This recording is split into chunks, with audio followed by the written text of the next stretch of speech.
Okay, Hey we're guys. live. We are active. Hello, everyone who is already here.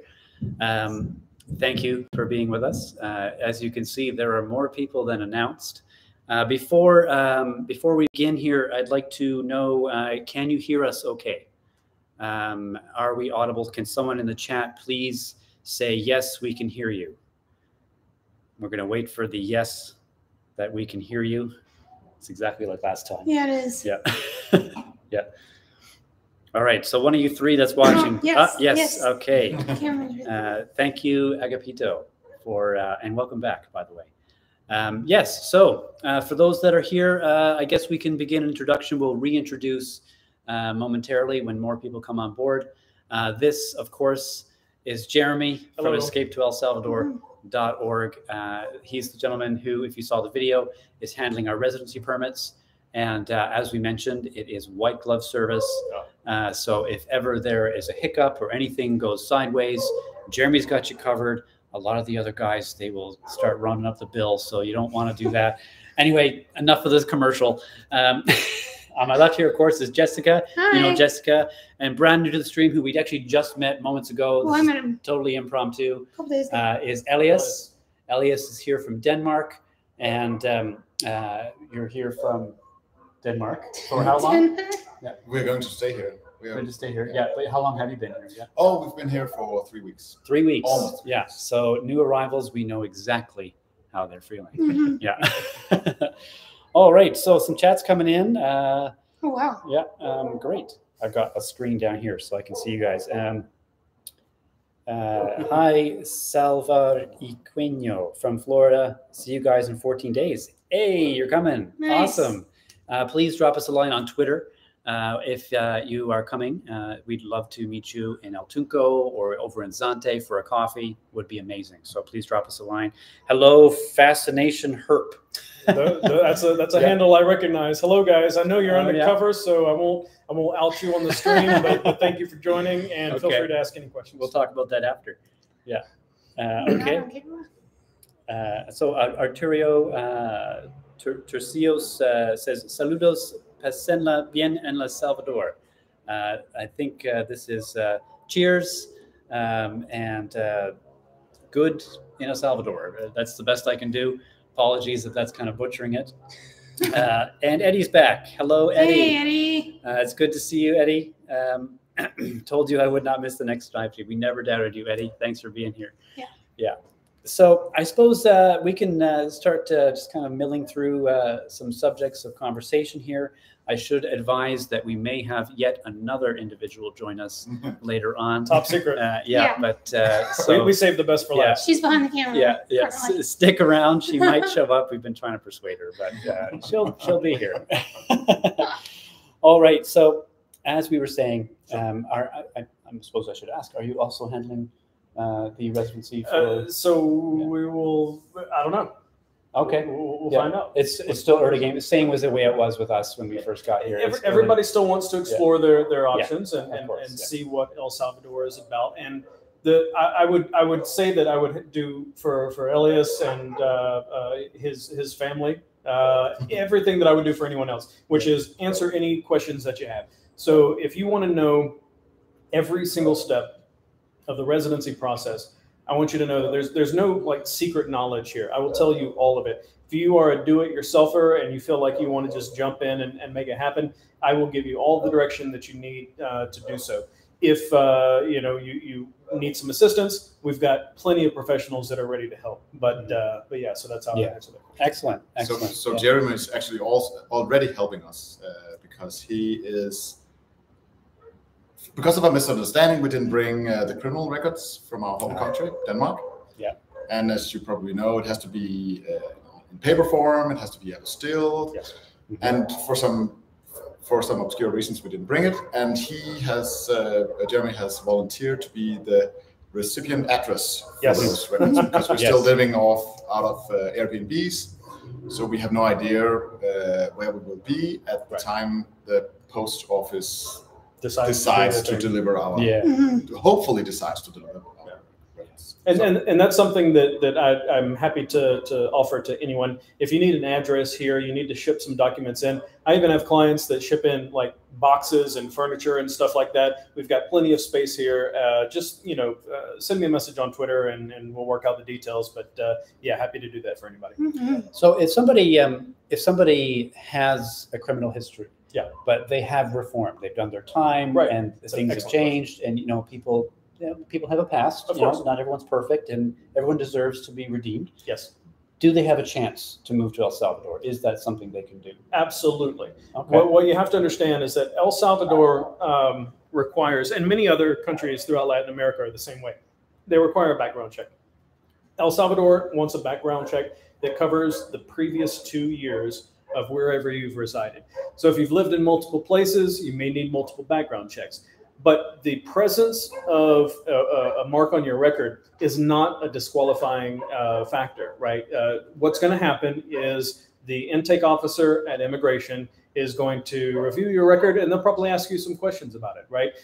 So there are a lot of factors that need to be considered: the severity of the offense, the length of time since it's happened. Mm-hmm. But what I want to impress on everybody tonight is that it doesn't necessarily mean that you can't become a resident. It just means that you're going to have to explain your situation, and the folks at immigration are very transparent, they're very fair, and they want high quality individuals to come into this country, to bring their investments, to build new lives here.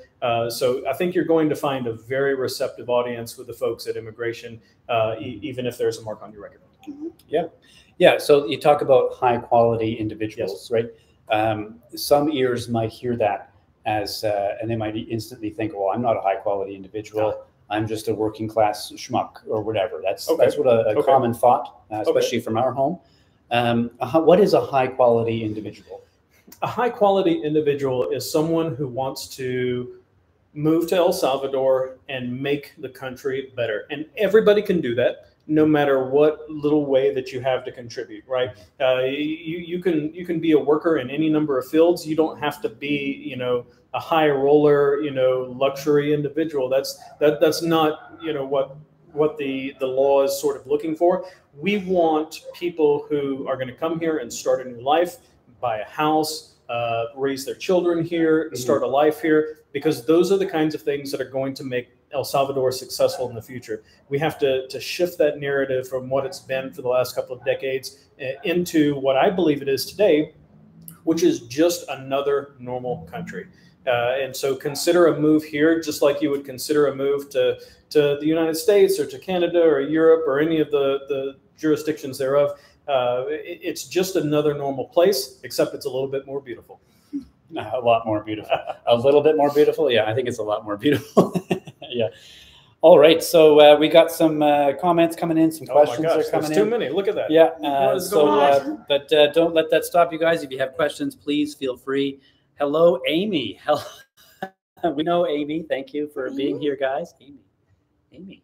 Oh, hey, Amy. Hey, Amy. How's it going? Yeah. So Sawyer, I hope that answered your question. Of course, we appreciate that. You're leading your life in a way that is quality. And if you want to come here and make it a better place, I'm sure that this can work out for you. So thanks for the question, Sawyer. What do we got? What else we got here? We got some cheers for 2024. No comments. We understand the sentiment. Yeah, we'll put it that way. Yeah. So it looks like some folks are asking how they can contact us if we don't have Twitter.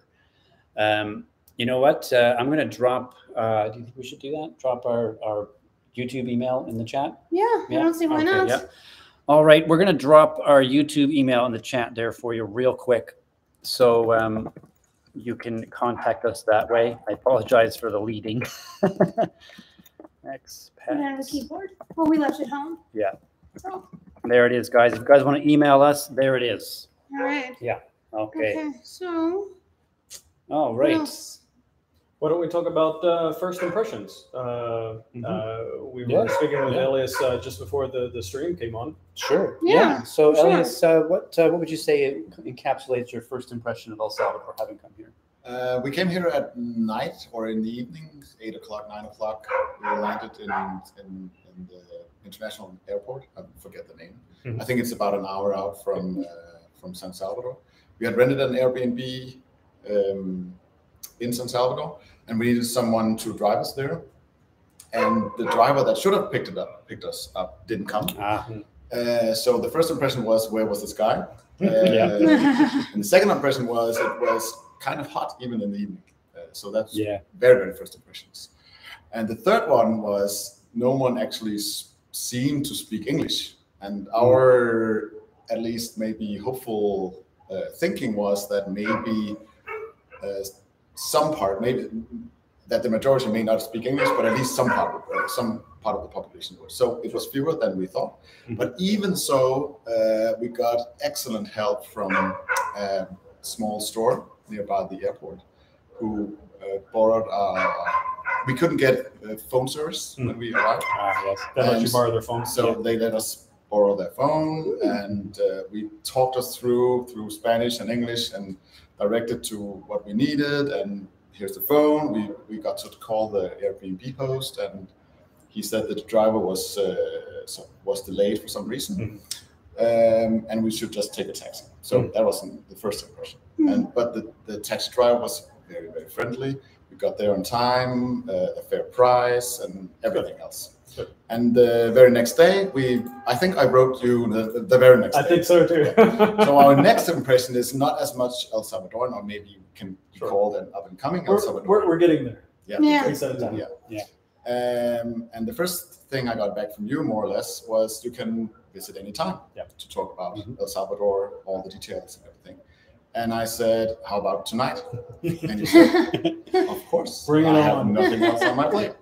So we came to Jeremy's place in the evening on the second day of being in El Salvador. But before going there, we decided to go for a walk, see the nearest supermarket, Super Selectors.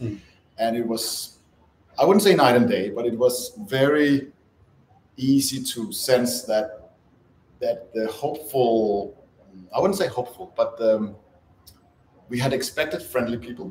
We had expected that it would be safe. But the impression we had from just our first walk outside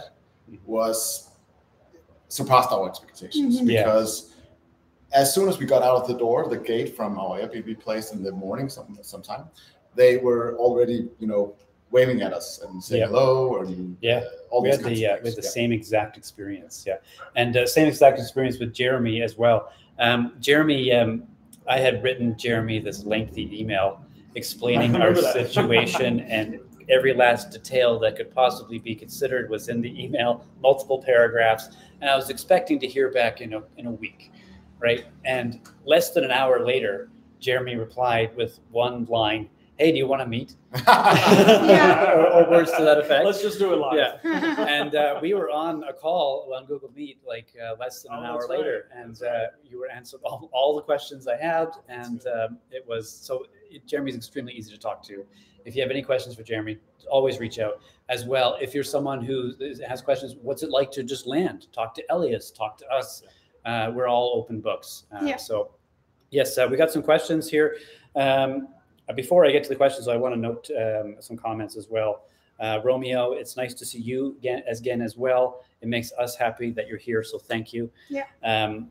David Cardoza, yes, the new face of El Salvador. I wouldn't say that's necessarily us, but as individuals, but what this meeting represents.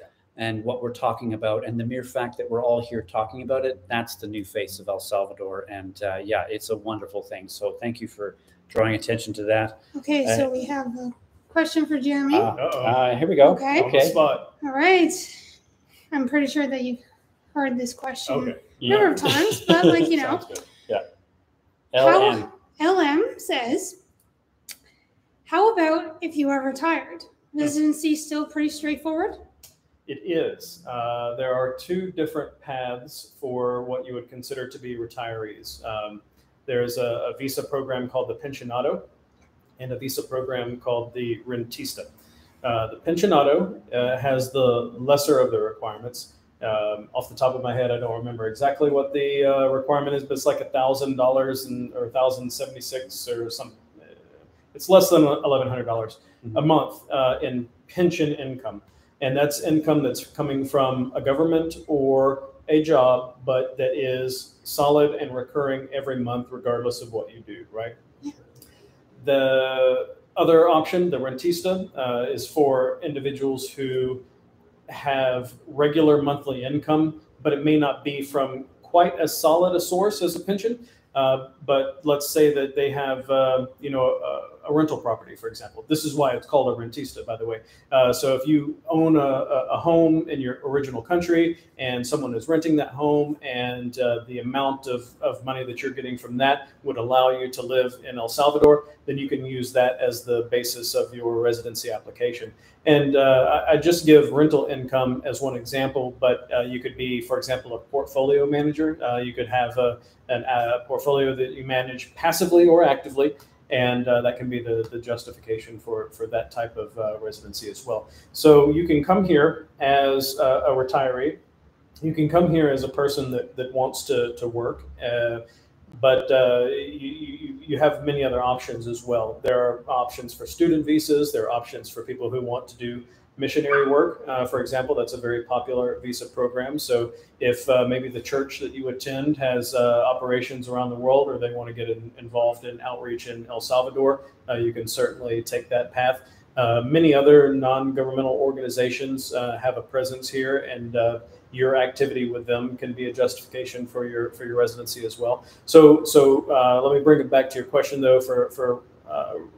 For people who are retired, it's actually pretty straightforward. The thing that I would mention that you need to get squared away before you come is your documentation that proves what type of retiree you are. For example, if you have a pension from the government, then you're going to need a benefits letter or a statement of the payments that you get, and that document needs to be apostilled or authenticated as well as your background check. So the same process that you go through for your background check, you still have to do, but then this other document that proves your income has to be that way as well. And in the event of a rentista or a portfolio manager, then a copy of the lease that the tenant has signed, or some sort of statement of disbursement from your fund would need to be notarized and apostilled as well. But as long as you have those documents, then everything else we can do once you're in country, and it's a pretty straightforward process.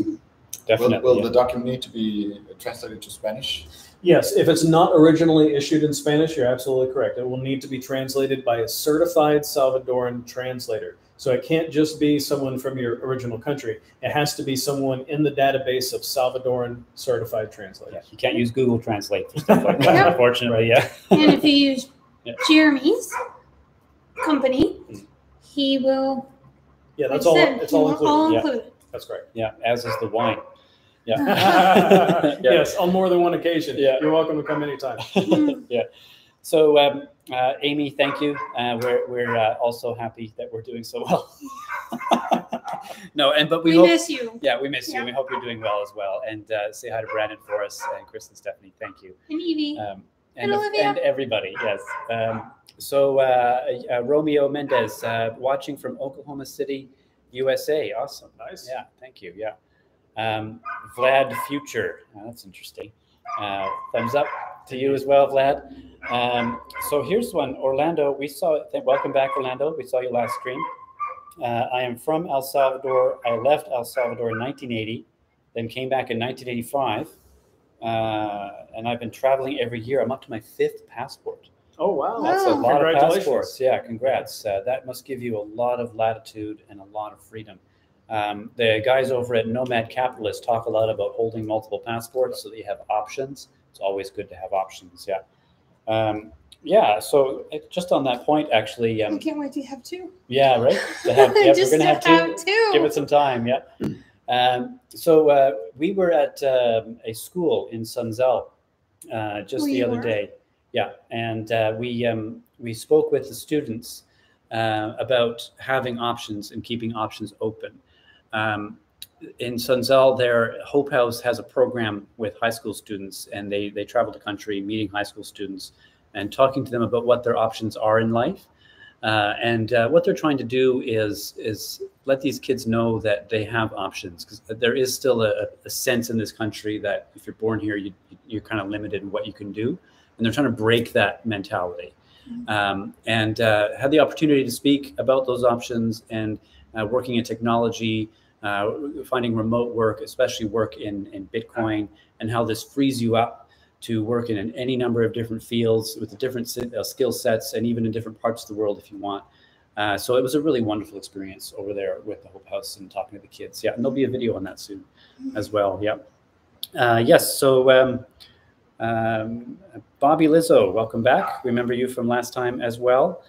And you know what? Come to think of it, on the retirement question, an addendum question to that is, what about healthcare?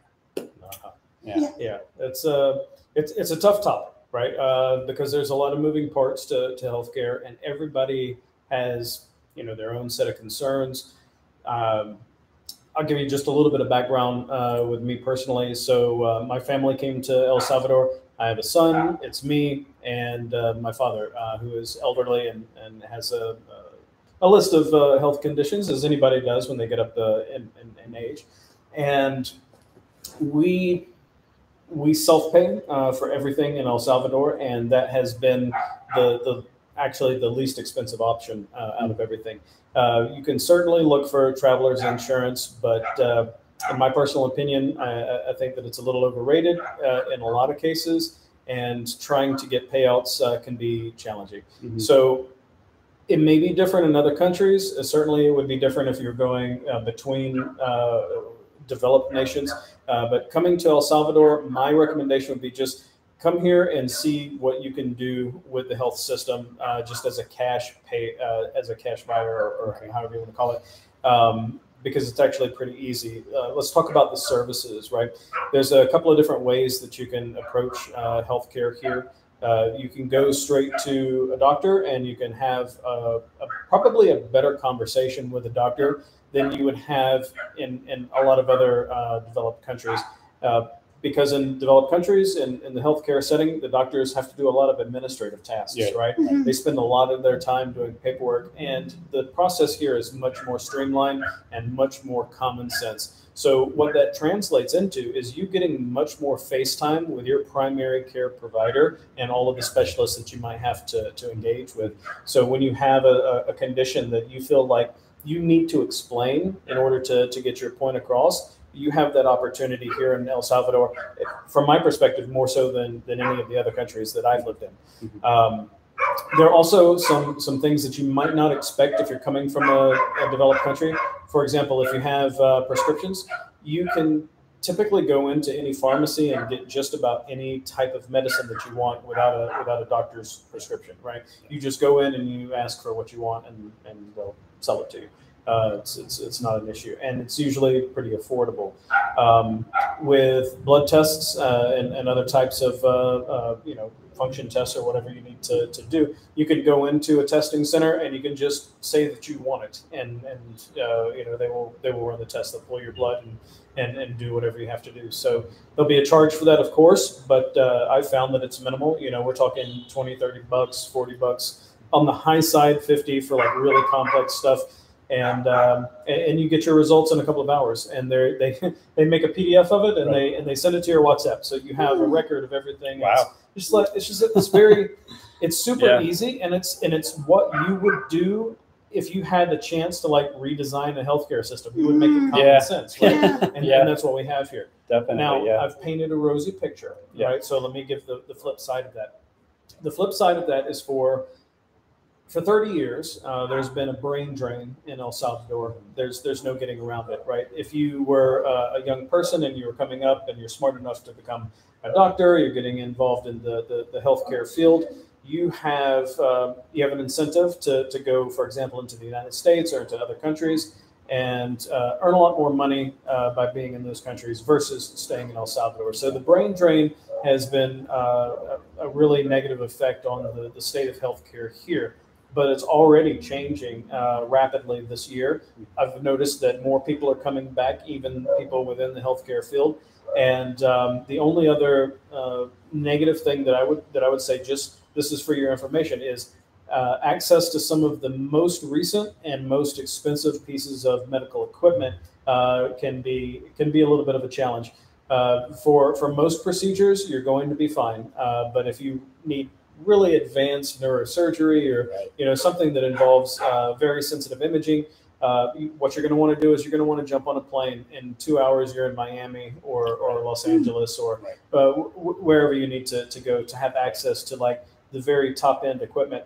But as far as that goes, honestly, guys, those are like exceptions to the rule. And the vast majority, and I'm talking 99% of your health experience, comes down to your relationship with your healthcare provider. And that's where a place like El Salvador really shines, because you get that personal relationship. Yeah. Right. And that's true with everything in El Salvador, whether it's your driver, the person you buy your food from, your produce. You can form these personal relationships with these folks. And it's just we're used to that being a very impersonal, strictly professional sales, transactional kind of business. Yeah. Here, like if you're willing, if you want to do it that way, you can make connections with the people who support your subsistence and get you the things you need. It's really wonderful, actually. Yeah, it's especially like in our healthcare system. If there's any Canadians out there, you know that if you want a blood test, first of all, you have to schedule an appointment. You have to wait a couple of weeks. You have to wait for a piece of mail to come telling you when your appointment is. Yeah.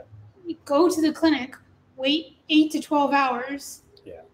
Yeah. Then maybe if if anything comes up, they might get back to you. Yeah, they might call you. Yeah. They might call you to come in for a follow-up. Yeah. So Orlando asks us, are you celebrating Thanksgiving? Elias, what is Thanksgiving like in Denmark? And are you celebrating it? I've never been to a Thanksgiving party in Denmark. We don't celebrate. Okay. Well, I guess it's kind of a uniquely North American phenomenon, isn't it? Yeah. We give thanks every day. I know a couple of guys or a family of my father's friend that celebrate 4th of July. Actually. Oh, really? Cool. Yeah. Okay, yeah. Some fireworks, yeah. Fireworks is illegal at that time of year, but they probably would if they could. Yeah. It's Denmark, very similar to Canada. Yeah. But they do the whole barbecue, burgers, flags, everything. So interesting, yeah. But I've never seen anything like that outside that family. I've been scoping out the turkeys at Super Salvador. But we do have Black Friday. Oh, of course, you have Black Friday. Yes, right. So we don't have Thanksgiving, but we have Black Friday. So yes, Canadian Thanksgiving is in a week. It's coming up soon. In a week from Monday. Yeah, because I haven't been keeping track of it. Speaking of Thanksgiving, I just wanted to throw this in. The last time you were here, we had turkey. All right, and I just want to let you guys know we did have what we would call a Salvadoran Thanksgiving, because they did like it was like a 20-pound bird or something like that, and we had all of these sides and everything. It cost like $100, and it would have fed like 20 people, right? Just absolutely huge. So 20 people for $100. Yeah, and it was like expertly prepared, brought to us, delivered. It was all nice and everything. And Típico Margoth was the name of the restaurant. They did a really good job. Awesome. Yeah. LM, I'll get to your question in just 1 second. Joluest or Maverick? Sorry if I butchered that. Guys, feel happy being one more of the lovely Salvadorian people. Thank you. Thank you. We love hearing this. We talked about this before when we went to Independence Day. We weren't sure if we really had a right to celebrate, but of course you have a right, but you get the idea. This response we've got to that sentiment saying, you guys are Salvadoran now, welcome to El Salvador, we'd love to have you. It's just, thank you so much. And, I'm sure Elias is going to know what that feels like very soon. Yes. Okay.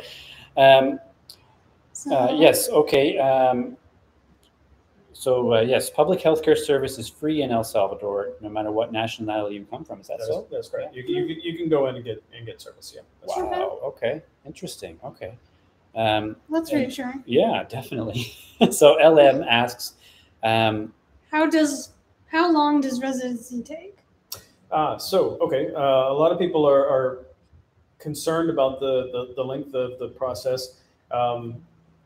and they're usually wondering whether they have to start it before they come. And the truth is, you can just jump on a plane and you can come here. If you have your documents in order, if your background check is apostilled or authenticated, if your passport has at least 6 months of validity remaining, then for us, it's very quick. We can, within a week, 10 days tops, we can get all of your paperwork put together, properly translated. Everybody's got to notarize everything. There's a couple of rounds of signatures, and then we can get it submitted into immigration. From there, it takes approximately 45 days. That's about what they're running right now, but bear in mind that the amount of people applying for residency has it has absolutely skyrocketed in the last couple of months. And so those wait times are going to, I expect them to increase over the next couple of months, just so everybody is aware of that, right? Because everybody. But 45 days is typical. And by the way, so most people come here on a tourist visa, right? And so when they come in, they get 90 days to stay. In that 90 days, you can apply for your residency. And when you apply, when they actually accept your paperwork at immigration, you get an automatic additional 90 days stacked on top of that to wait for the outcome, for the decision on your case. So you get basically you get 180 days in the country while you're waiting on the determination on your residency application. Okay. Yeah, and the stressing the importance of having your documents in order before you arrive. That is important. This is Yolanda, by the way. Yep. She may be joining us momentarily. Ah, here she is. So Yolanda, also from Denmark, came here together with Elias. If you have any questions for Yolanda, of course, with Elias or any of us, please drop them in the comments. Yep. Where they're ready to hear from you. All right. So we were talking about documents and putting emphasis on having your documents in order. They didn't. We didn't. Well, we're still here. Yeah, we're still here. And we can work with that. Yeah, it just makes it easier if you do. It doesn't break the deal. Yeah. Our issue with the documents is we had just one thing that just wasn't quite right, and now we're having to do this whole production. But that's okay. Yeah, you'll be taken care of. Yeah. So, yes. Maybe you should mention the difference between applying for residency the first time you visit El Salvador versus. Yes, thank you very much for that. So if you are within your first 90 days and it's your first visit to El Salvador, the application process is very smooth. All you need is that background check from your country of origin, your passport, and then the other supporting documents for the particular visa program that you are applying for. If you have stayed for longer than 90 days or you have multiple entrances into the country, then you also have to do a couple of other things that are specific to El Salvador, which basically just include a check with the local police here to make sure that you entered the country and exited the country appropriately during your last visit. It's technically called a solvency, and it's an easy process, but you do have to go there in person. Because they have to take your picture for that, and they fingerprint you and run you through their database locally. But it costs $4 US, and it's something that can be done in an hour or two. And then, in addition to the other forms that you have to include that with your application. But yeah, that is an important distinction. Thank you for bringing that up. Yes. So we'll blast through a few more chats here now. Maverick says public health care. Oh yes, we already talked about that. Matt Chalacombe asks, is there a car-free, bike-friendly neighborhood in El Salvador? Yeah. Yes, and now more than ever. Right. So we're starting in San Benito. Right, with the bike lanes that have come up, and this is pretty new within the last 2-3 months or so. But they have these really wide lanes that have the little speed bumps separating them from the normal traffic, and they're painted blue so that you can see where they are. People here are still getting used to it, right? You'll see a lot of folks on mopeds using them, and they shouldn't be. It should be just for bikes. We don't do that. Okay, all right, fair enough. Or we see us on mopeds. Yeah. But we've started with the San Benito area just because that's probably the most, I guess I would say, tourist-friendly area, or sort of like upscale. It's the places where all the bars and the clubs and the fancy restaurants and hotels and whatnot. So that area got started first, and then they're going to connect that to a couple of areas in Escalon, and then down into El Centro. So the vision for the city is that you will be able to bike pretty much from anywhere to anywhere, and they're having a focus on people that are just doing it in the I guess you'd say the cultural zones, but they want to push into making this a viable option for folks that are commuting into work. Right, anything that we can do to reduce the traffic load on the city and on the streets would be be helpful. So the traffic bike trails out in the country.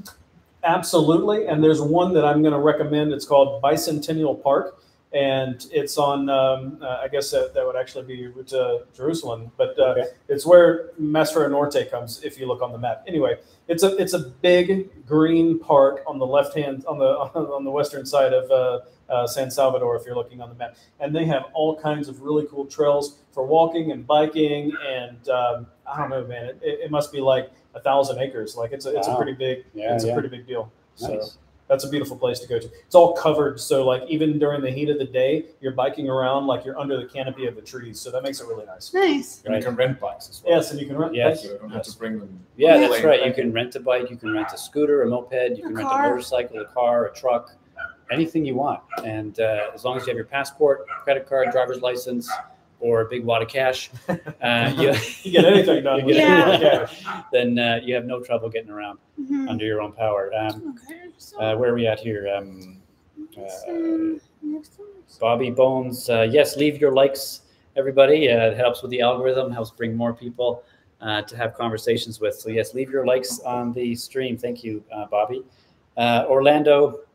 Interesting. Next time I visit El Salvador, I would like to invite you to a beach house, 3 acres, 24-hour security, private beach. Orlando, please drop us an email. Sign us up. Scroll up in the chat. Drop us an email. You might have a pretty big group here. We'll all come. Yeah. By the way, guys. We'll come. Yeah. Whether you like it or not.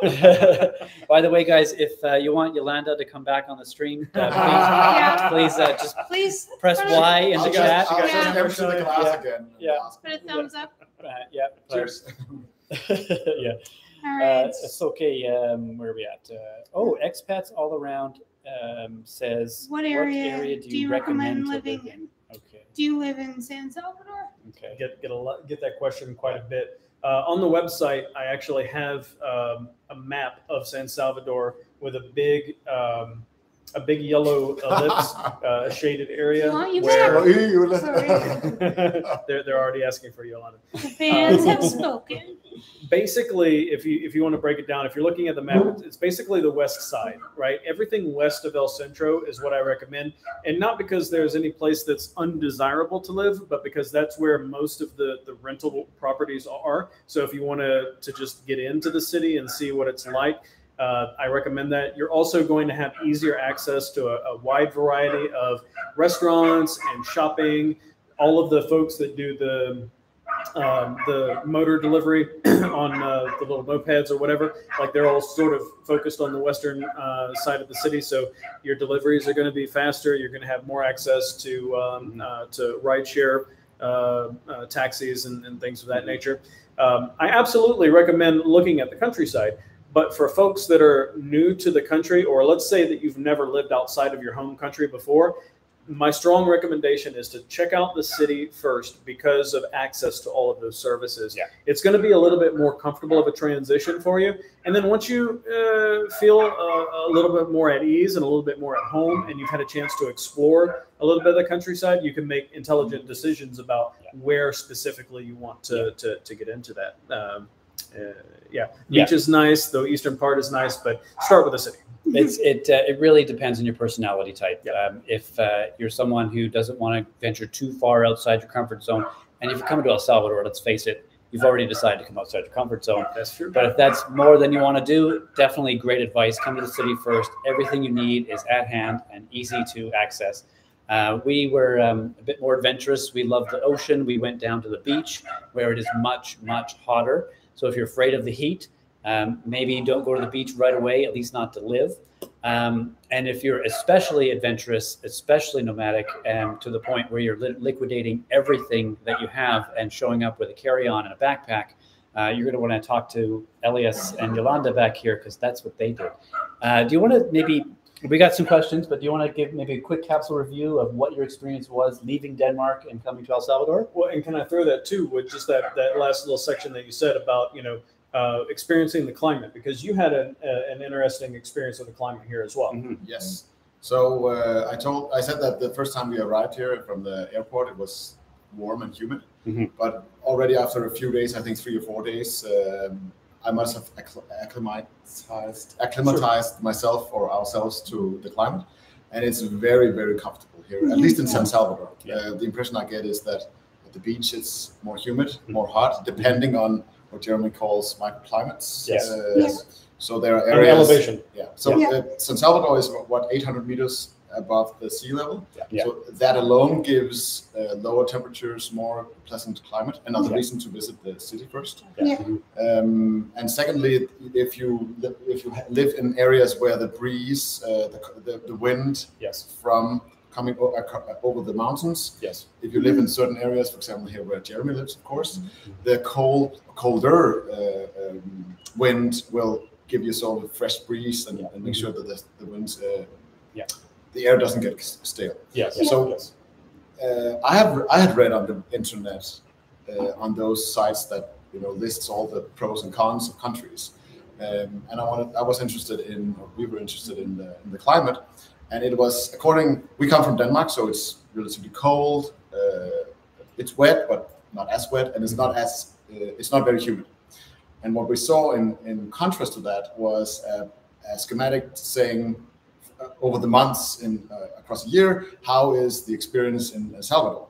Mm-hmm. And the experience was unbearable, almost bearable, bearable, and then the rest unbearable as well. Yeah. So that was one of I knew that from the Twitter, from the impression that I would probably be safe and not be kidnapped and robbed and so on. Mm-hmm. But the climate, if we're going to live here, is important. Yeah. And I must say that's one of my biggest pleasant surprises. Yes. Mm-hmm. Yeah. And you do it hot as well. Yeah. It is relatively humid. Yeah. But I think it's pleasant to be.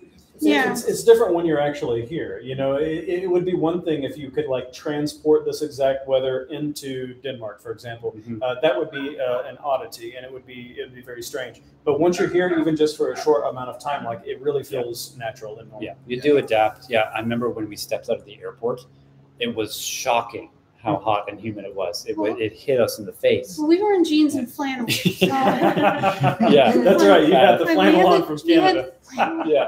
Yeah, and but literally within a week, we were starting to feel comfortable. So and you will find that next week when you go to the Quinn Beach meetup, mm-hmm. the temperature difference from being here in the city than being down in the ocean area. Just to give a comparison, there are no, I guess most of the homes, but at least the ones we've been in 2 Airbnbs so far. There are only air conditions in the bedroom. Yeah. Mm-hmm. Yeah. But we don't use them. Same here. Same. Yeah. And they have fans in the ceilings, and they have the air conditioning in the bedroom. Yeah. But I think we've used the air conditioning once. Yeah. It's the same. And that was in the beginning. Yeah. I think it's the first during the first week of our stay. Yeah. And other than that, open the windows. If you have a balcony, the doors to that. And you just need. I think you'll be fine.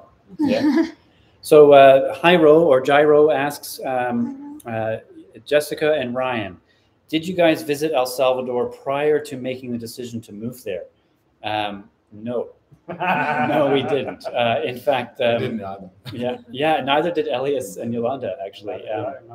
And you know what? That's common. We all took the leap. A lot of people just made a leap, and I haven't heard of anyone regretting it. Have you? No. You guys regret it? No. Absolutely not. No. I've known several of the people that have reached out to me that had to continue traveling, but for business, right? Yeah. They had engagements that they had to leave for, but almost without exception, everyone has said that they want to stay here or wish that they could longer. Yeah, that's right. Yeah.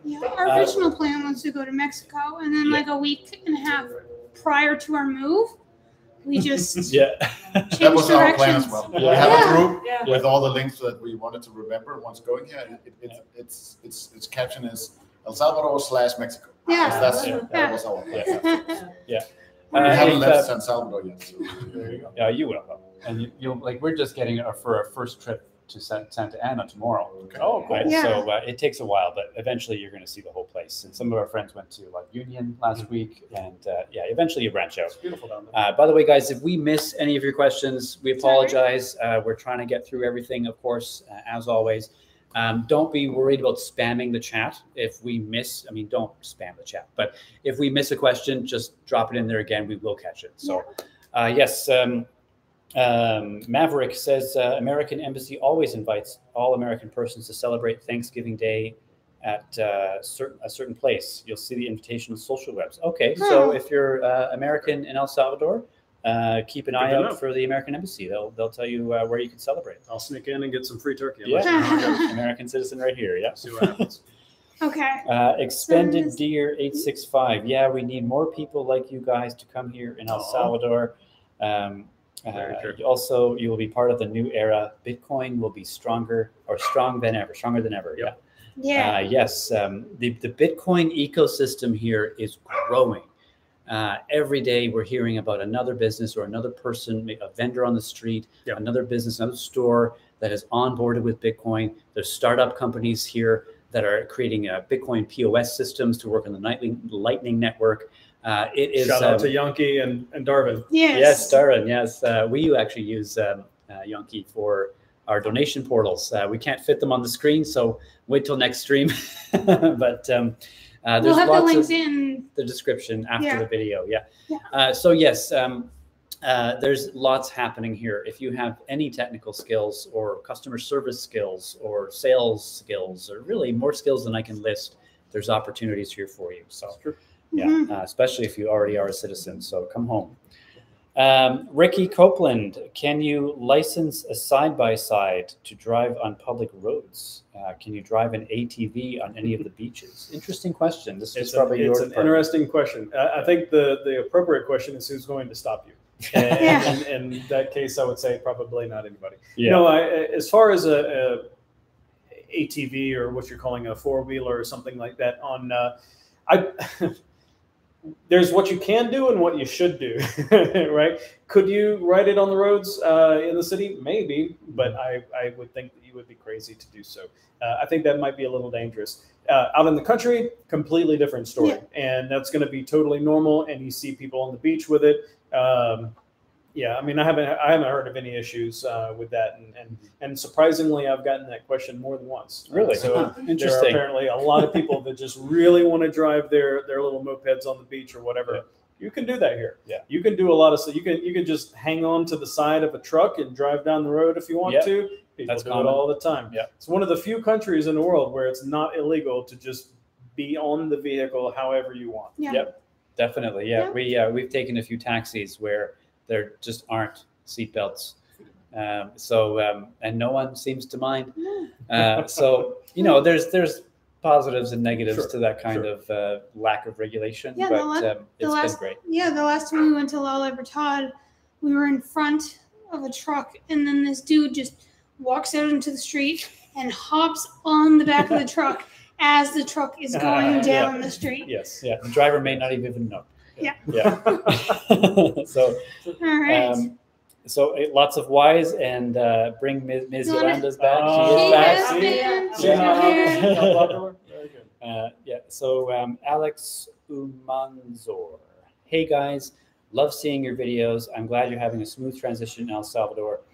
Yes, you guys should do a collaboration with that expat mom. She's a lovely person. Yes, and she's been here for 10 years. Yes. We haven't met her yet. We haven't met her yet. We would love to meet you. Yes, if you're watching, Carol, reach out. We'd love to hear from you. Yes, Mario Naharo. I can't roll my R's. Do you like our pupusas? Yes, we love. That was the first thing that we ate the first morning. We had pupusas for breakfast. The first day we got here. It's in the Constitution. And it is, right? And actually, Jessica's making her own pupusas now. I'm diving into it. Yeah. I'm studying the technique. Yeah. Just need to perfect it. You got to get a pupusa grill like I've got. We got to get you hooked up with a pupusa grill. Okay. It's so you get them authentic. Definitely, yeah. It seems to be like anyone can make a pupusa, but it takes hours and hours to perfect a pupusa. Yeah, so it's the roundness. Because right now my pupusas crack whenever I try to flatten them, I think. And every time I walk past a pupuseria, I'm like studying the woman's hands motion and seeing how she's doing it. I'm doing it now too, yeah. So have you guys tried the pupusas? Yeah. Yeah. What do you think? Of course. Not the first morning though, but we did try them. That was great. Yeah. A place called Pupusas Suiza, I think. Suiza? Okay, yeah. And lovely people didn't speak a word of English, but they brought us understand everything. how to get you full. Yes, we brought everything we wanted and more than that. We had to actually take some pupusas home. Yeah. Normally we don't. We eat everything there is on the table. You know that, Jeremy? I do. How many pupusas do you order? We ordered, I think, 12. 12? Wow. This is a shout out to James. One of each, and then 3 of those. And about 10 or 12. And we took 2 home. Wow. They stick to the ribs. There's so many different things you can put in pupusas. Like they have like a lot of different ingredients, and they have this really interesting ingredient that I've only seen in El Salvador called Larocco, which is the sort of like the young buds of this flower. It has a really, it's just indescribable flavor. If you haven't tried it, you absolutely should give it a shot. Yes. We're getting a little behind here. Someone. Amy mentioned the doggo in the background is so chatty. If that's bugging you, please let us know. But not our dog. Yes, where are we here? Doggo. Nice. Hey guys, happy that you are in our beautiful country. What did you think about pupusas the first time you tasted them? I think we covered that. Yeah. They're fantastic. Thank you for making it. And Andrea, though, we are coming to Santa Ana tomorrow. So if you see us walking around, please say hello. We'd love to chat. Yeah. Yes, El Salvador has a tradition on Christmas and the day after New Year's. Everybody has to be on the beaches and the lakes and the pools. We're looking forward to that. Yeah. Yeah. We. I'm sure this is true of Danish folks too. We've never seen a Christmas where the temperature is 35 degrees. Yeah. One of my longtime dreams is to experience a hot Christmas. That's coming. It's coming. Yeah, it's going to be a very hot Christmas because it's dry season, right? So, And we get we go all out. Like, I don't know if you guys know this, but Salvadorans love their fireworks. They will set off fireworks like for any reason, no reason. And late at night, middle of the day, it doesn't matter. It could be broad daylight, but there's going to be extra fireworks on Christmas. You better believe it. Awesome. Yes, if you recommend that we all have another glass of wine, please say in the chat. You know what they're going to say. Yeah. Wine. All right. So. Vladimirvik Guevara. Yes, if you come to El Salvador in the winter, in Europe or North America, it feels very hot. Yes, it definitely does. Yeah. Orlando says there is a cold place in El Salvador. It's called El Pita. You've been up there? El Pital. He might have missed the L. It's the highest point in this whole area of Central America. Yeah. It's actually kind of nice. It was a little warm when I went, but it was like right in the middle of the day. Yeah. So I think that maybe I got shafted on my experience, but they say that at some points in the year and at some times they've even had like snow. Snow in El Salvador. Who would have thought it? Yeah. But rare, so but if we're homesick, we know where to go. Yeah, I'm not really just a little touch. I'm not exactly keen on sleeping in a cabinet for $50. Cabinet. It said cabinet, but I think you meant cabin. Probably meant cabin. Yeah. Yeah. But Orlando, please do make sure we don't forget that because. That sounds really nice, as a matter of fact, especially in the later part of the year. So I can wear a sweater. I'll just bring up my sweater and just wear it. And Right now you wear a sweater and you'll regret it in 5 minutes. Yep. Yeah. Have a great weekend, everyone. Enjoy my home country, El Salvador. Thank you, Vladimir. We will. William Mendez regards people from Melbourne, Australia. A lot of Australians. Yes. Oh. Yeah. There's some Australians in Zante. Yes. So I think after Canada, that's the -- 2 country represented here. Yeah. I wonder why that could be. Yeah. I lost it. This always happens. Mr. Daney. Where was that now? Mr. Daney. Yeah, the Duran family. Say hello to the Duran family. Oh, hello, Duran family. Nice to see you guys. I'm watching you on the big screen. Hello. Nice. Looks like yes, Starlink coming soon to El Salvador. Yes, we heard the news when that news broke. It was a buzz everywhere. It's very exciting. There's a lot of communities in the more remote parts of El Salvador that are underserved with internet, and so that could be changing very soon. That's very exciting. Yeah. Right. By the way, in the city, like you can get super fantastic internet. Yes. You can get gigabit fiber, so it's not like you don't have that option. But it just doesn't extend out into the countryside as much as you would hope. So Starlink is a welcome addition. Mm-hmm. Yes, definitely. Very excited. Yeah, our Airbnb Wi-Fi and internet is better than in Denmark. Yeah. Oh wow. Yeah, And our cheaper. internet speeds are top notch. We have more for less, and where we are, and everyone says the same. It's, you get more bandwidth for less money here. Yeah. It's just that when you go out to the deep country, as is true in a lot of places, the internet can be less powerful. So Starlink is definitely a good addition. Mm-hmm. Hey guys, enjoying all the info you've been giving. That's Ilse Pacheco. Thank you, Illy or Isley. Vladimir, they will send you a turkey. Where? The embassy will send you a turkey? I think that's what he's saying. The U.S. Embassy, yeah. Very nice. We'll sign up. Yeah. With everybody's name. Oh, wow. And the dog. Orlando 2020. We're eating here most days. Yes, for sure. Says, yeah, go ahead. Yeah, no, you guys should do live. You should do, sorry, you guys should be. Too much coconut water. Yeah. You want to read that? You guys should do 2 lives a week, not just one. It's a lot of work. That is a lot of work. Maybe in the future. We got to have some time to edit videos as well. So maybe in the future, if this turns into a sustainable thing for us, then definitely we'll do more live streams. Mm-hmm. Yeah. Bitcoin question. Bitcoin question. Eddie, Eddie. Yeah. We know Eddie. Eddie. Yeah. I tried using my Strike app here in the US on my QR code. Our QR code, but it did not work. It said limit too low. I know the answer to this. Eddie, I apologize.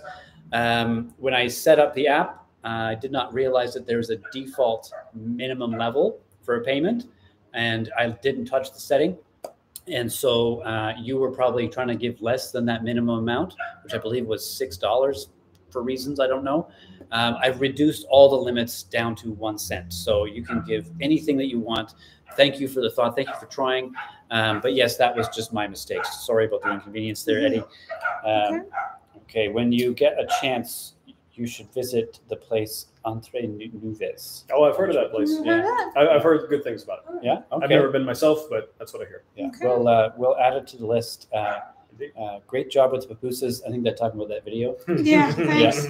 Yeah. Oh, LM. Okay, so big question here. Jeremy. LM asked Jeremy, for those of us who are Bitcoin illiterate, where to begin? Oh, great question. Do you want me to get Start by moving down here. Yeah. And then you can visit him anytime. That's true. That's true. I will be your level 1 support. Yes.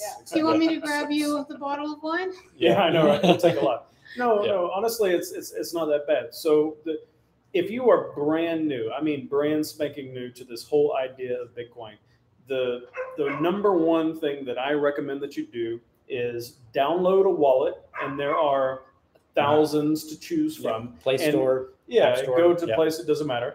And at this point, I don't even care like what wallet it is. Download a wallet and try to make a transaction, right? Go through the steps. Like you're probably going to have to get together with somebody that already has some Bitcoin so that you can switch it back and forth, or maybe you can buy it from. There are several apps that you can have on your phone that are very popular.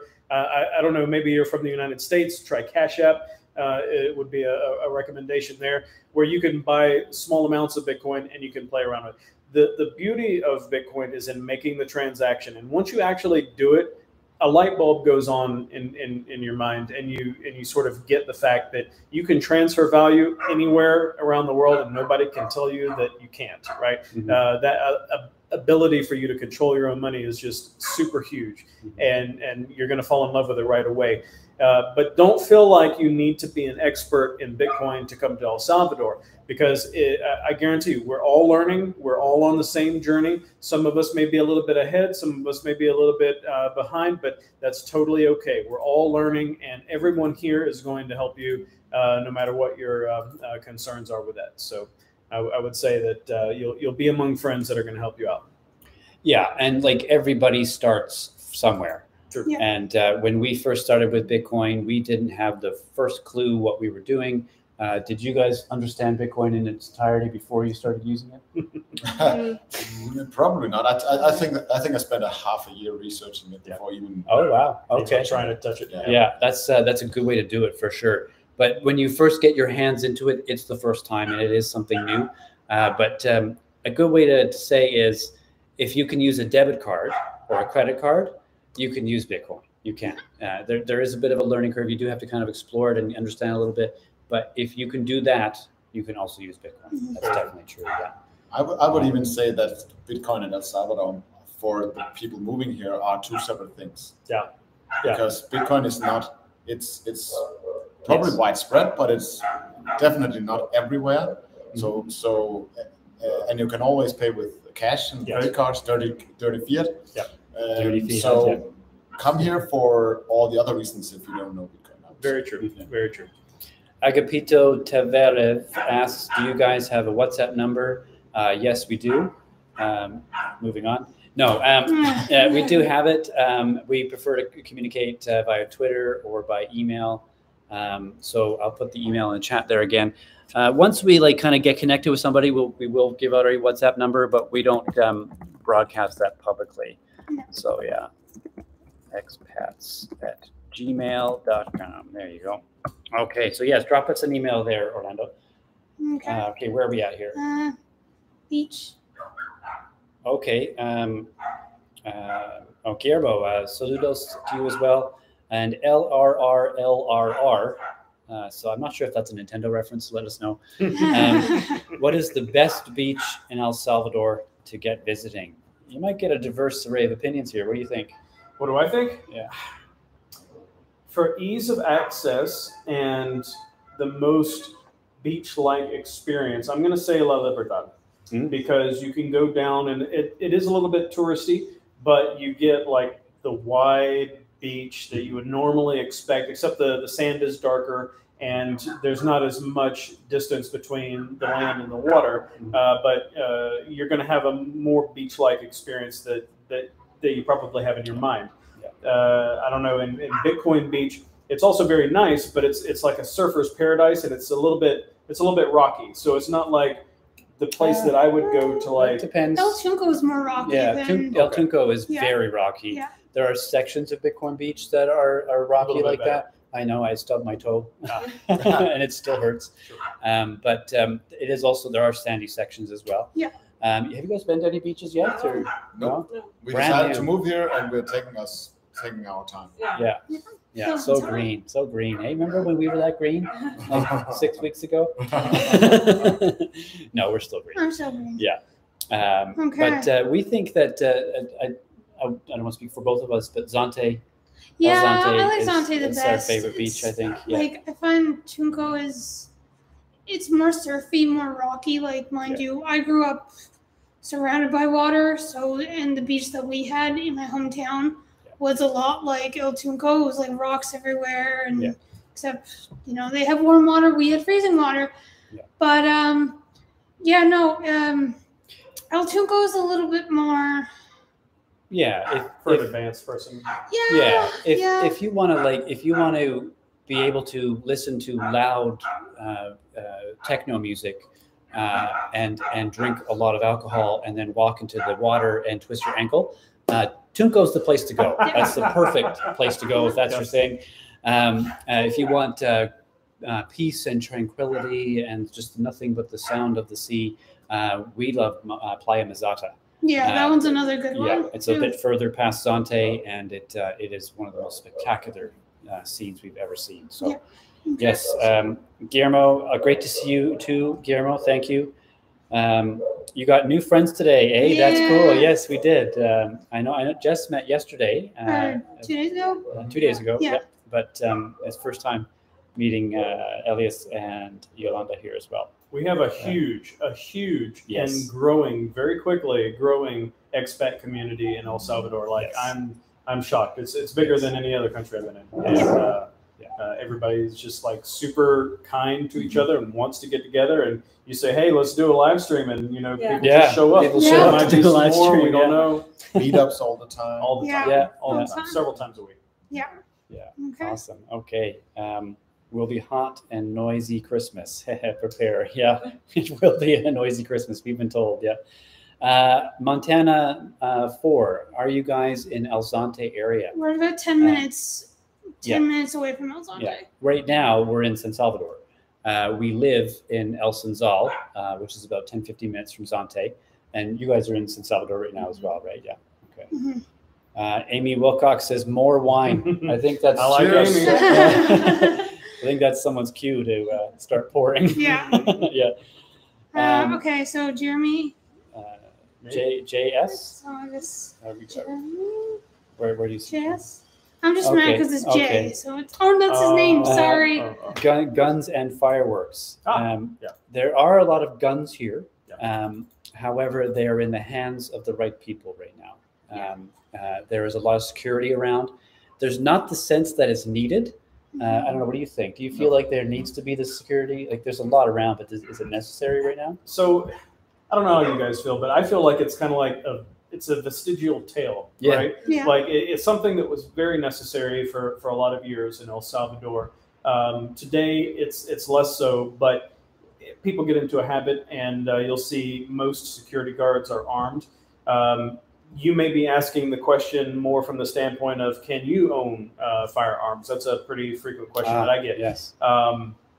If you are a permanent resident and if you are a citizen, there's pretty much no limit on the number of firearms that you can have in El Salvador, but there is a limit on how quickly you can acquire them. You can only buy so many in a certain period of time, and there are some restrictions on caliber size. Other than that, it's pretty wide open. And for fireworks, there's basically no regulation around fireworks. Yes, that much is evident. That's true. On the Wednesday nights in our neighborhoods. Yeah. Herbert Flamenco, welcome to our country. Many Salvadoran people who fled many years ago are coming back within the next 5 years. My family will be back in a year. Awesome. Love to hear that, Herbert. Congratulations. We can't wait to say hello. Kev and Ari. Nice to see you guys. Love your videos. Enjoy El Salvador. Thank you. We're glad you like them. It's become a great little hobby of ours, eh? What are you, Canadian? Yes, I am Canadian. Yeah. Okay. I hate how the chat jumps like that. Where was I? Guillermo, hi to your new friends in the back. That's Elias and Yolanda. Yeah. All right. Yes, have another glass of wine. Says. All right. Someone's got to get up and pour some more wine. I'll do that. Okay. Yeah. Jeremy will be back momentarily. Yeah. I will follow that grenade. Yeah. All right. Yeah. Oh, okay. So Guillermo. Guillermo. All right. The girl in the back is really pretty. She looks like a model, really elegant. Salutes, enjoy my country. So you got a fan. Thank you so much. Yeah. I'm enjoying the country very much. Yeah. Everyone, you won't regret it. I haven't heard a single person ever say, I went to El Salvador to visit, or I went to El Salvador to live, and that was a mistake. I haven't heard anyone say that. That might have been true years ago, not now. All right. Now, expats all around, were you considering other countries to move to? I am considering El Salvador and Portugal. That's quite a distance there. Yes, we were. Mexico, like we've already stated. Yeah, and you guys were also looking at Mexico, right? Yeah. We're looking at Mexico. Yeah. I don't think. But we never got any further than San Salvador. Right. Yep. Right. Yeah. Okay, Carlos. Personally, I'm more concerned about the situation in Europe, the crisis, the energy crisis, and so on. And maybe Portugal will evade that somehow, but I'd rather be here. I think Portugal was a popular option among the crypto set just because of its taxation. They were one of the first countries to come out and say no cap gains on Bitcoin. And even though the regulation was never very clear, and they seem to have kind of walked that back since, I think that got a lot of people's attention early on. But at the end of the day, if you want to know for sure that your Bitcoin holdings are treated like currency and therefore not taxed, there's one country and one country only where you have a track record that's true, and that's El Salvador. And El Salvador has territorial tax, as well. Which is very surprising for us from the EU, and probably very, very surprising for some of people in the US, which has worldwide citizen tax. Why don't you talk? I mean, you're working and you do these remote things. So how does that impact you? I work as a programmer, remote work for a client and clients in the US and Canada. And here in El Salvador, much to my surprise, there are no taxes for foreign-based, foreign-sourced income. And that's something. You don't even have to file taxes. He just has to live here. That was my next question. I hate filing taxes. That's, as you say, shaking in with the master. Right. So the first question, zero tax. The next question, do we have to file that zero somewhere? Because that's very common, at least in Denmark. And for corporations, you do have to file zeros, but as individuals, no. Yeah. And it's also, as you, I think you told me, it's also tax-free to do person-to-person transactions. Correct. So in Denmark, we do that as well, without reporting anything to the IRS. But it's technically illegal. But it's technically illegal. Right. But here it's a thing. There also is a limit in Denmark. Correct. Person to person. No, you have to pay taxes for all the amount, but there's a limit to what you can do without doing sales tax. Yeah. You're right. So if you reach a certain amount of transactions, you have to do sales tax. Okay. And I think that's very widespread here.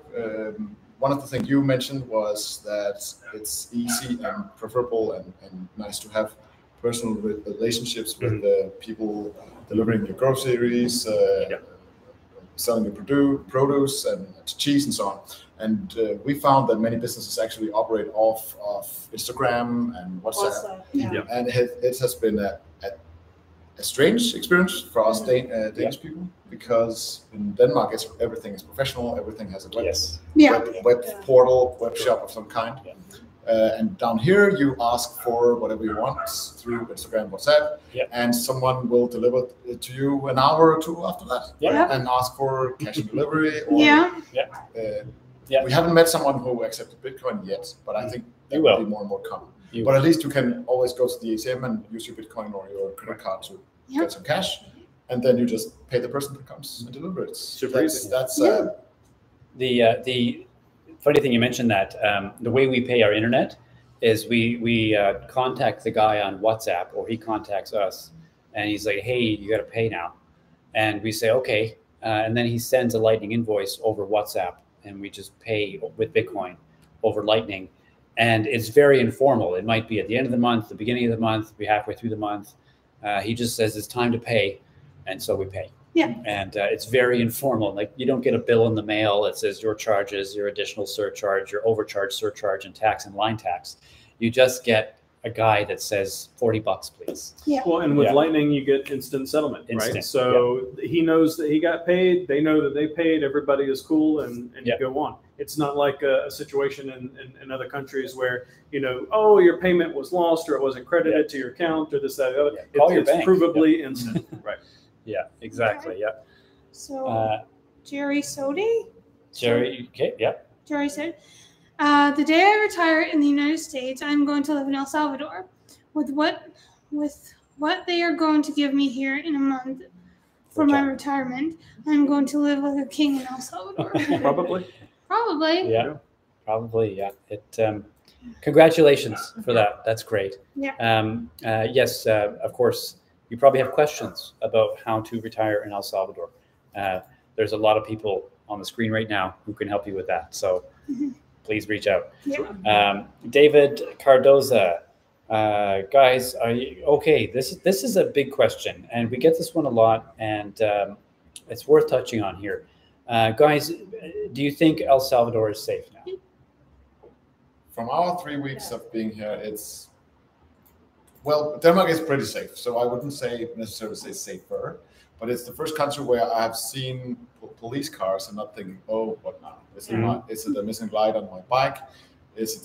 What is it now? Yeah. So I wouldn't say we come from an unsafe country, far the country, but just more hassles. Yeah. And here, it just seems like completely safe. Yeah. At night, at day, in all the areas we've been to so far. We have only been in San Salvador, but we've been all over the place in San Salvador. Yeah.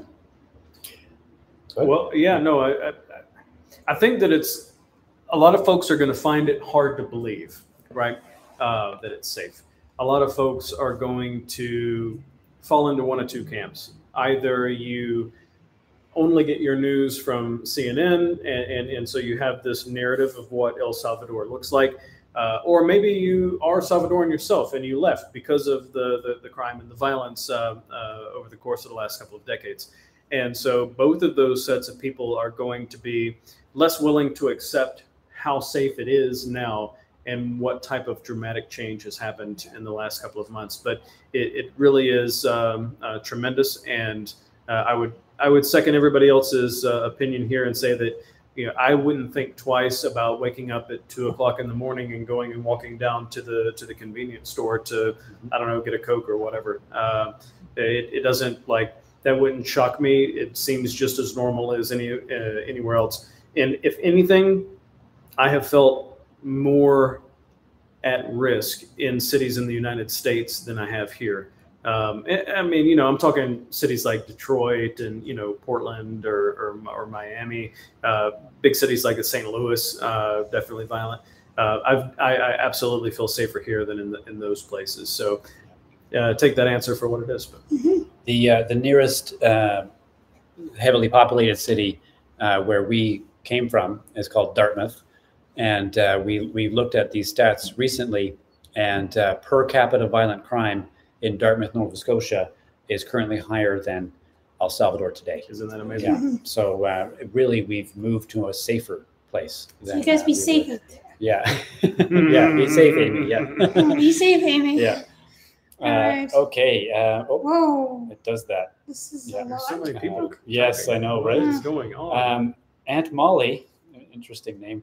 Not our Aunt Molly. You have an Aunt Molly? Anybody have an Aunt Molly? Possible. Yeah, you guys. Aunt Molly says you guys are part of the good change that has started in El Salvador. Thank you, So, Molly. Yeah, Thank congrats, you. guys. Yeah. Romeo, hi, my people. Hello, Hi, Romeo. Hello. Yes, Maverick, guys, invite Jeremy and his family to a Jamaica juice. I think that's Florida Jamaica, the hibiscus tea that we talked about there. Yeah. I remember seeing that video. Yeah. I haven't tried it yet, so I'm looking forward to it. That's good. We'll bring a batch next time. There you go. Great. Herbert, hi, guys. Thanks for all the info. Question, what would be the best way to invest about $400,000 on Bitcoins? Thank you, Herbert. Just buy them. Yeah. He doesn't need to invest in Bitcoin yet. Yeah. You need to learn about Bitcoin. Yeah. Yeah. Yes. If you have $400,000 and you want to invest it in Bitcoins, definitely worth checking out a few YouTube videos. I recommend Trader University with Matthew Cratter. Great channel for learning all about Bitcoin and what it really is and what it can do for you in the world. So check that out first. We are not financial experts. And Andreas Antonopoulos. Just watch his videos. Yeah. All right. Mauricio Diaz, greetings from Bronx, New York. How difficult is it to buy a house over there? In regards to documents, do they use credit report from the USA? So people, they'd have a wooden sign and they paint a thing on it and they just hammer it into the ground. And then you give them money and they walk away. Then they build it. And they walk away. It's amazing. It's that easy. No, but yes, do they use the credit report from the USA? So here's the thing. In almost every situation, it's going to be easier for you to line up financing to purchase a house in your country of origin before you come here. You may not realize this, but if you have an existing banking relationship, whatever country you're from, most banks will have programs for buying property overseas, right? It's just not something that they advertise. But if you try to come here and then get financing from a Salvadoran bank, it's almost like trying to fit a square peg in a round hole. You're going to have more obstacles and it's not going to be an easy experience. So to answer your question, buying a house here is for you from a financing point of view is going to be just the same as you buying a house wherever you're from. It's just that the real estate here is so much less expensive, most likely, than wherever you're from, that your dollar or euro or whatever is going to go a lot further. For now. For now. Yeah, for now. That's a big caveat there. The interest also higher here in El Salvador. So interest will be higher, yeah, for sure. Like if you did get a loan for a house or a car or whatever, you can expect to pay twice the interest for what you could probably qualify for in your home country. Just yeah. Okay. I think that's pronounced Hiomi or Hiomi Palacios. Maybe. Okay. Says, I enjoy your videos. Thank you for sharing your experience in El Salvador. Blessings from Pasadena, California. Thank you. Hope all is well in California. Okay. Eddie likes the shirt. Love you sporting your Bitcoin El Salvador t-shirt. I want one. Eddie, that can happen. Yeah. If you would like a shirt, please drop us an email. We will make sure to get you a shirt. Yeah. Okay. Did you want black or white? Black or white, and your size. Yeah. Yes, and we will work out the details. So yes, please send us an email. Orlando, I will sponsor next Saturday's live with wine and food with only one condition, and then the condition is not specified. So that's we gotta roll the dice. We gotta see. Yeah. I'm willing to try. Yeah. It's fine. I'll take the wine and food. You can do the condition. Yeah. Okay. Jay Wolf, La Costa del Sol is a nice beach. Beautiful. Okay. That's we can get the transcript of the chat, so we'll add that to the list. Thank you. Yes. Agapito, 203 watching, only 34 likes.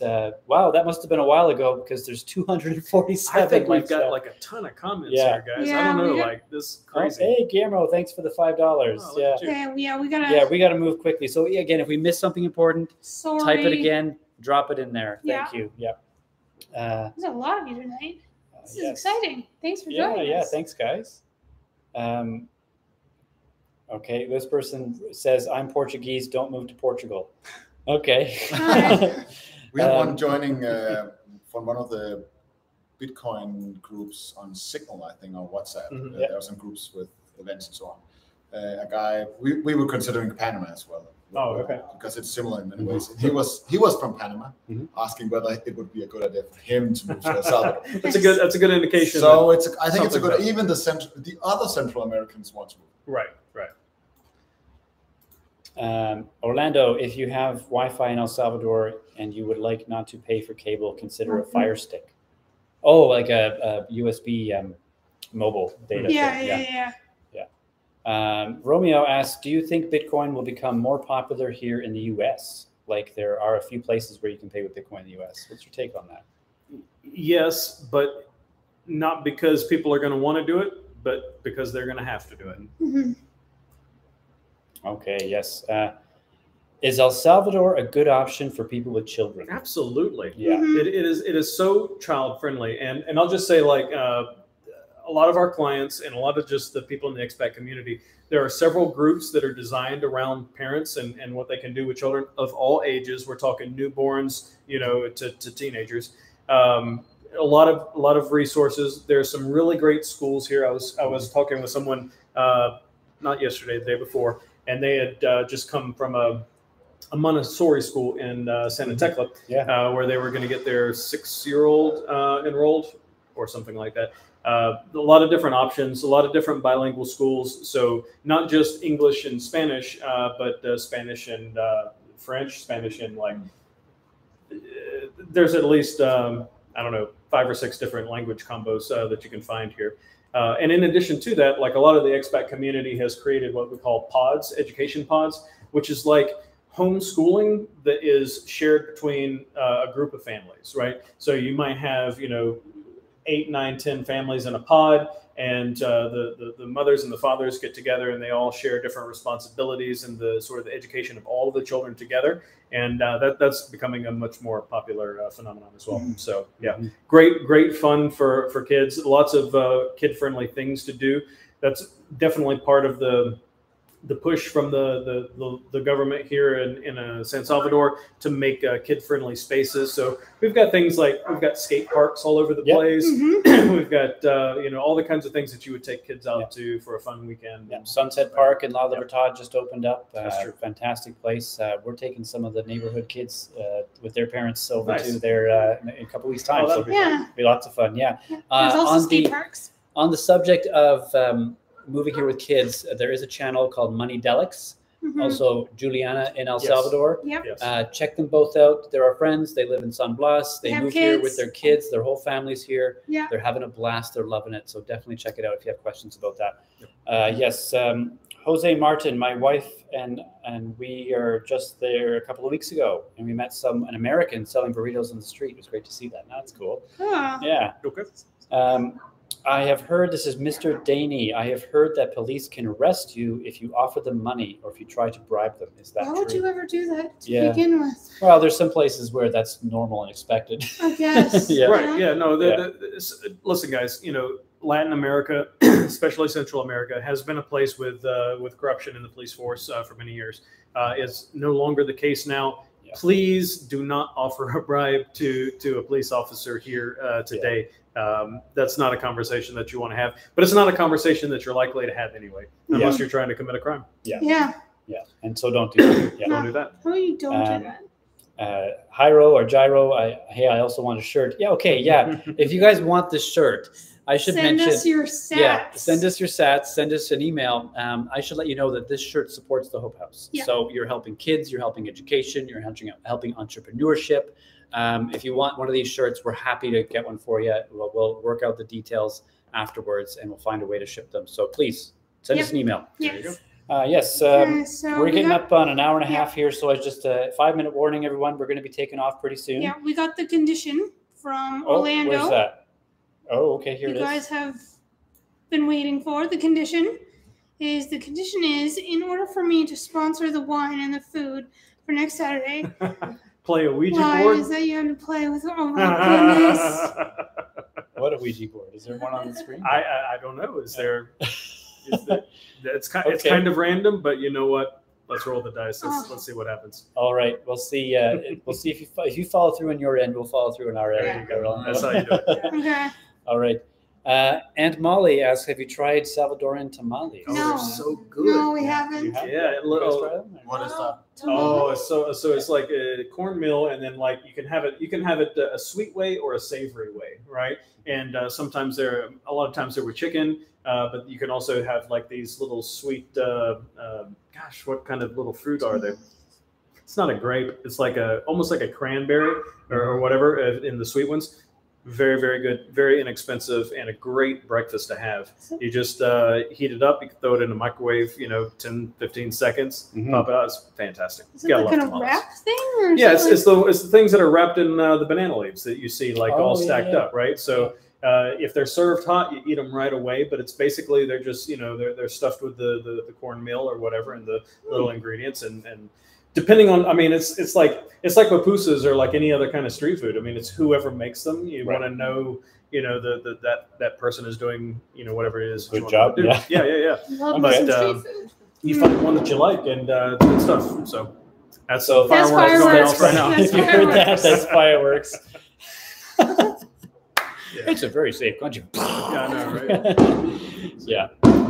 Yes, and this is common. Yeah, like, this is just probably a birthday party, and then it sets off the dogs. That's right. And then we have an earthquake. Jeremy, you promised us earthquakes. I know. Yeah. Oh, you just still looking forward to that. You said once a week. It's been 3 weeks. Hey, listen, I felt one the other day. It was kind of small. That's because we're up so high. Right. So you're gonna get it when you. Okay. All right. Okay. This Jose says, "I'm in California Bay Area, and I felt safer in El Salvador than here." Sure. Yeah, and we're hearing that a lot. I was there a few weeks ago, looking to invest. Glad you picked my country. Yeah, well, we're glad we picked your country too. Yeah, and I think the investment here would be welcome across the board. There's so much going on. Yeah. Montana, you guys are Canadians. Hockey season will start soon. Any sports channels that carry the games over there? We just have You're the gonna have to internet. stream that. We have we stream Yeah. stuff. Yeah, we will access the games. Rest assured. Yeah, we haven't watched much hockey since Not really. 2020. Yeah. When They shut down the arenas because of COVID, and they just painted over the seats essentially, put those big covers on them, and it just cardboard cutouts of people. Oh, that was insane. Remember that? Yes. That was so sad. we just kind of lost interest. But go Jets! Yes. Go Jets! Yeah, historic team for us. We're both big Jets fans. So, okay. So yes, Frankie, we will get you that shirt. Drop us a line. Hola, come down to Bitcoin landing spot for a future live feed. That's a great idea. That would be awesome. Yeah, we're going to be going there soon. We've met Matt to talk about that. We will make that on the agenda. Thank you. That's Gladys. That's the operations manager for the is it? Bitcoin landing. Okay, yeah, we met with Matt and Tuco a few weeks ago, Gladys. Yeah. So get our WhatsApp from Matt, please. Yeah. All right. Do you know someone? Fascination Herb, thank you for the shout out. Hi, from Halifax. Oh, hello from Halifax. How are the locals responding with so many expats moving in? That's a good question. Yeah, I think this will have to be our last question. We're at an hour and a half here now, so let's talk about that. Sure. What do the locals think of foreigners? You guys go first. What has your impression been of the locals? And experience? Only good. I can see why you asked the question, because in some places the expats are looked at with some suspicion, and maybe they're not good for the country. But so far we've only met with friendliness and welcomeness, and that's even with the language barrier. Many places you have expats where the locals speak English or whatever country language is most common for expats. And here we don't even speak the language, and we still feel welcome. That's and right. helped, and they're very patient with us, not trying to hand wave us through discussions. So far, I think my impression is that El Salvadorians welcome expats. I would agree with that. Yeah, I would agree with that. That's been our experience too. Yeah. We haven't had any encounters that have been anything less than 100% positive. And people, when you're struggling with the Spanish, like none of us have learned Spanish yet in its entirety. But when you're trying to get there, they find it. In a lot of places in the world, it's something that's seen as a nuisance. It's an irritation. Here, it's looked at with adoring eyes. They look at you like you're adorable and you're kind of funny. They laugh, they chuckle a little bit, and they help you out. Yeah.